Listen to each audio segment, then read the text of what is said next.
going to drop a game this tournament. Players are ready. Let's get this game started. Round 2 of mkengyn versus Stalife. Well, if there's anyone who can take a game off Stalife, it is definitely mkengyn here. He's been showing some phenomenal play, having also been the winner of the previous Project X tournament over here. A little bit smaller, but still, you know, he came up through the losers bracket then, and he won. Same kind of deal, underdog, and hope we can see some fun stuff going on here. Yes, so right now our underdog Zerg, mkengyn, the teal Zerg player, here at the 3 o'clock position on Scrap Station. His opponent, Stalife, the Terran that hasn't dropped a game all day, going to be spawning in here at the 12 o'clock position. Scrap Station, the map of choice for a player who is currently down 1 game.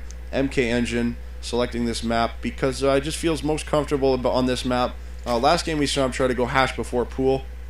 Stalife saw this, pulled all of his SCVs and just ran in and killed him. Yeah. So we'll see if mkengyn tries to do the same thing this time. That kind of style that we saw last game over Stalife is going to be a little harder to accomplish on this map.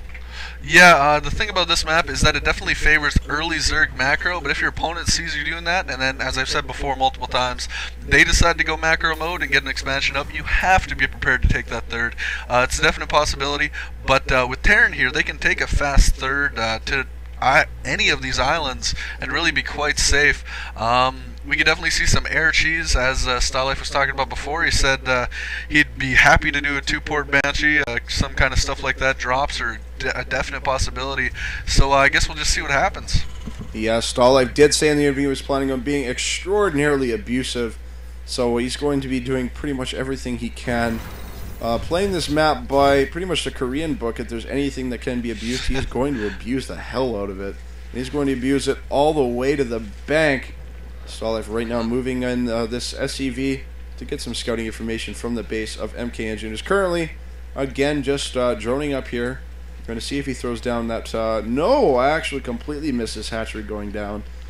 Really early hatchery here. Again, going hatch before pool. Spawning pool going down here on 14 after droning that back up. And mkengyn now just going to start focusing a little bit more on his macro while he gets his expansion. I'm going to get some defensive units to try and hold off any early aggression back at the base of Stalife. He is taking gas this time, so not going to see any bit-by-bit prime Marine all-ins on this map. I would hope not. See, the really ridiculously long rush distances definitely cut the chances of that being as effective in half. We're actually seeing the Marine, trying to go back there and snipe that Overlord. Didn't really happen. We'll see what happens. Oh, looks like a supply depot getting placed in kind of an odd position there. If our buddy... sorry, mkengyn was assigned to do some early Marine aggression, I guess, or not early Marine aggression, sorry, early Banelings. This would definitely be helpful, having the 2 supply depots there. Actually getting a factory right now, Stalife. This is definitely going to be able to kind of open up to a lot of tech paths, getting that refinery now. So perhaps could we be seeing some sort of Banshee plays we were talking about before? Maybe not like super fast 2-port, but still, you know, Banshee play always a possibility. Yeah, mkengyn really needs to look out for plays like that on this map, plays from the Terran player that really abuse the close air positions between their 2 bases. mkengyn, of course, coming from the losers bracket, is going to have to win 2 series. That is 2 best-of-5 games in a row, and he is already down 1 game in the first series. He really just can't afford to lose to any crazy gimmicks out of Stalife, who's right now throwing down a starport, hidden starport in the back of his base. Getting a tech lab here on this barracks. We'll see if he throws down a tech lab on this factory in just a second here as well. So another starport. I definitely think we're going to see some really abusive Banshee play. Zerglings are going to walk out there, scout out a single starport in a tech lab. They will not see that second one, which is going to be very crucial. And if those Zerglings do manage to spot maybe this starport landing on a tech lab, then he will have a little bit more information about what he needs to do. And we do see right now, instead of getting the lair at the main, he's going to get it at the natural expansion instead, getting a queen here at the main to just try and hold off any early Banshee attacks. So a good read here by mkengyn. Yeah, definitely a really, really high-level play coming out of mkengyn here. Actually getting that layers you're talking about before down at the expansion there. Really, really smart stuff.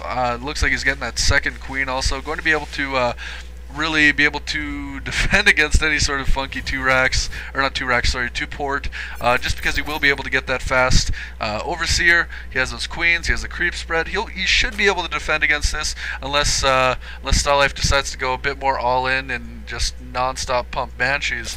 We aren't seeing the cloak go down right now, but it is totally going to be on the way. Some more barracks going down. This could actually turn into a fast Banshees into barracks pressure all-in kind of cheese. Either way, it is kind of going out and happening, I guess. Yeah, Stalife knows that his opponent not going to be able to get a whole lot of anti-air out. So if he focuses on a bio army composition with Banshees to back it up, he could be able to make a pretty good frontal assault as long as he hits that before the Spire timing shows up. And speaking of the Spire timing, there's a Spire going down right here in the main base of mkengyn. Pair of Banshees moving out into position to get right behind this mineral line. Start doing a ton of damage. These two Banshees are going to be able to collectively one-hit these drones and just run around the base and pick off whatever they can. 4 queens here right now is definitely going to be helping out mkengyn in defending these, but not after losing a good number of drones. Right now mkengyn just transitioning into some pretty standard play. They're getting a Baneling Nest up as well. It's going to be going Speedling, Baneling, Mutalisk, the backbone of all Zerg's Terran versus Zerg army compositions. Definitely all of those units great against Terran units. Use the Zerglings, of course, to get a surround, or even just do mad damage to like tanks and whatnot, which may seem kind of counterintuitive, but if you get a surround on the tanks, they can't attack you unless they unsiege, and even then they can't do mad damage to you. So really, you know, Zergling's one of those key units. Baneling's able to just take out Marines with Reckless Abatement, and then Mutalisk map control. Like, if you needed any more map control, you would have a, I don't know, I don't even know what you would do if you need more map control after getting Mutalisk. Yeah, well, speaking of Mutalisk right now, Stalife is actually using his Banshees to very similar to how players like to use Mutalisk, just flying around picking off any naked building or naked unit that they can find anywhere. These queens are getting dangerously low. Once you get a transfusion on that one, there it goes. And these Banshees now going to be swinging into the main, but with these Mutalisks just now completing, that will be able to shut down this Banshee threat. Here they come. And these Banshees are just going to have to try and pick off whatever they can before they go down. Queen's going to help take it up. Banshee's not going to be able to pick off any more stray units, but they will get some good scouting information. They did see that Baneling Nest complete. And here comes a drop from Stalife. 2 medevacs full of Marines going to be landing, picking off the last of the Queens. There are no Zerglings in sight. And this drop is going to do a ton of damage to mkengyn right now. Has to pull all of his drones away, and he might be able to take out all of these drones, as there's just no defending units. He can't use his Mutalisk to try and hold this off, as there's just too many Marines here. They're going to be able to stim, and now with some Banelings morphing in here at the bottom, he's going to have to get in here before losing too much. He's going to lose the Baneling Nest. Will he lose the Spire before the Banelings make it in? We'll find out just a second, as the Baneling cocoons are just about to hatch.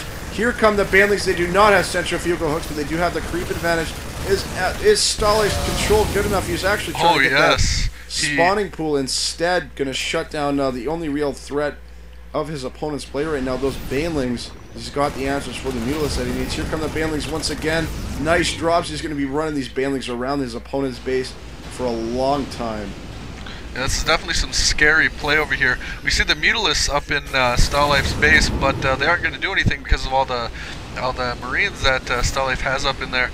This is just some insane play right here by Stalife. You know, able to constantly be picking up, dropping, taking out a bunch of Banelings with 1 Marine. Like, just some insane stuff. You know, the Stalife drops that he is known for, or at least was known for in the early days of StarCraft 2.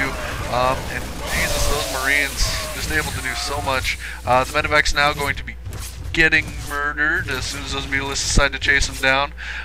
Really, maybe a bit of bad control there, but either way, he did do a heck of a lot of damage, and that's about all that matters. Would have been nice to save those medevacs, but you know, you take what you can get. Alright, so now I'm seeing a Raven out, and the question on my mind, with the 556 gas that he has saved up, Hunter will we see Seeker Missile this game? We saw it in the last TVT that I think we casted from Stalife, and will he get it in this matchup? Hunter Seeker Missile does a great job in blowing up Mutalisk. If you're smart about casting it, but this Raven's actually going to be caught all by itself and taken out. It's a pretty expensive unit for essentially nothing there. fact, are going to be trying to get some scouting information. mkengyn looking like he's gearing up for a counterattack. Banling's going to be morphing, and Marines all out of position. This is going to be a pretty weak wall for the Banlings to run through, and it's all going to come down to the control of Stalife, who has shown so far he's got pretty good control, but again, there's going to be a lot of Banlings for him to deal with, and he's actually going to be moving out right now to try and pick these off without needing to run around the maze of his own base. Nice job here, some good splitting, and a lot of Banlings blowing up, but not quite too many Marines. But there's not going to be enough Marines to clean up the rest of these Mutalisks. I think there may actually be because of those medevacs. Those medevacs. Incredible play there by Stalife, just barely hanging on to that attack. 2 more Ravens on the way. I really do think we're going to see Hunter Sequel Missile this game. I think we're definitely going to see something. Another use of Ravens is obviously the point defense drone, which actually does insane damage against Mutalisks, taking out their ability to really attack, which is you know, something that it's like using a point defense drone on a Terran who's going Marauders. It kind of neutralizes a lot of the effect that they had or have. Yeah, and again, if he's able to do that, then the Mutalisks are essentially just going to have to fall back because they won't be able to participate in the fight. Point defense drone, very similar to Dark Swarm in StarCraft 1, an interesting decision by Blizzard to give us such a similar ability to the Terran player. But fine with me, as it's still a really cool ability to see thrown around. And he's getting a lot of Ravens right now, so I'm really just waiting for that Hunter Seeker Missile. If he's able to cast Hunter Seeker Missile while his Ravens are right on top of the Mutalisks will not be able to escape. But if he casts it a little bit too far, the Mutalisks can just run straight away, and the Hunter Seeker Missile will not be able to catch up. But instead, Stalife right now just throwing down auto turrets while he makes his push. And he did say he was working on a Raven build, so he's going to be pushing forward, doing a great job taking all these creep tumors. This is really going to limit the mobility of these Banlings, especially considering Centrifugal Hooks is not complete yet. Yeah, but it's getting there, and they are still on creep, if, you know, barely. It looks like, Engine almost overreaching himself there, getting caught out of position, which would definitely be a bad idea. You do not want to get caught out of position against Marines because they move so fast when stemmed and do so much damage. It's almost ridiculous. Alright, so here come these Mutalisks. They're going to start getting to work on these add-ons. A few Marines are going to try and deter them, but not before mkengyn, and gets a nice pot shot off on that last barracks there. Good job there, just slowing down the production of Stalife a little bit, taking out a random reactor, as it was not defended. And Money Scan going right on top of the army of mkengyn, knows exactly how many Banlings he's going to be going up against. Raven's a little bit too far forward, he might lose some of them. Auto turrets going down, and they're going to do a good job of picking off the Banlings while the Marines fall back. Those Banlings do have centrifugal hooks now, but he's falling back to yet another auto turret. That's doing an excellent job in dealing with those Banlings. I'm actually astounded by how much of a difference that's making in these engagements. These Mutalisks really can't do much of they really can't participate because the Mutalisks are essentially in this army composition to deal with things like siege tanks, and there are no siege tanks on the field, so they really can't do a whole lot. We see these Mutalisks, every time they fly in, they get destroyed by the Marines of Stalife, who's now going to be pressing forward and trying to take out this natural expansion here where the lair is located.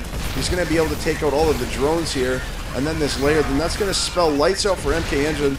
Currently trying to make some Banlings here up at the top of his base. And if this is he has an opportunity to get these Banlings, and it's going to be now, as the Marines are in a little bit of a corner, but good control there by Stalife. Going to get a nice spread. And these Mutalisks still just, they can't commit to this attack. mkengyn's going to have to call GG. Stalife up 2-0 now. Still is yet to drop the game. Yeah. Fantastic control there by Stalife. And a good attempt there by mkengyn. But again, I mean, the Mutalisks are just there to counter things like siege tanks. When there's no siege tanks on the field, they just can't help in those engagements. I guess some really, actually, almost funky play there with those Ravens. It's pretty impressive how a player can, or at least we're starting to see players use those units more.